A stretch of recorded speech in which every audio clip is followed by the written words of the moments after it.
Hello everyone, my name is Jamila Johnson. I'd like to tell you guys a story about the tortoise and a hare. And for the fun of it, I decided to name the tortoise Sammy and the hare Dan. The story begins in South Atlanta in a city called Boulevard Heights. Sammy was taking his routine stroll around the park when Dan noticed him. "Oh my, you move awfully slow," Dan said to Sammy. "How do you even get around? I bet you wish you were fast like me. I have top-notch speed. Look at me go." And Dan took off around the park and stopped right in front of Sammy.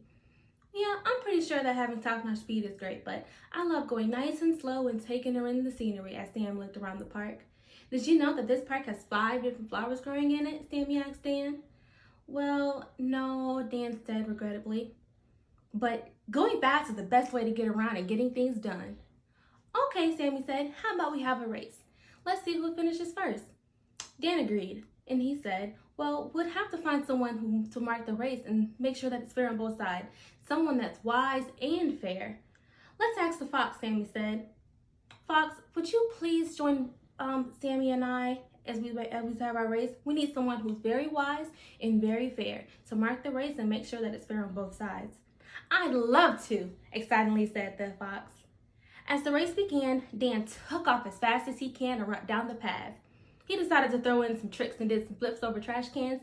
He even joined in a hopscotch game. Sammy, on the other hand, started his race off very slow and continued to move slow throughout his race, especially going up the hills. He understood that one wrong move would send him tumbling back down to the beginning of the hill. So he continued that pace up the hills and around each and every corner. Now, once Dan decided that he was far enough in the lead that he could no longer see Sammy, he decided to take a nap under the tree.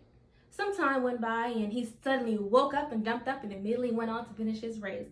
But to his surprise, once he got to the finish line, Sammy was already there waiting for him to complete the race.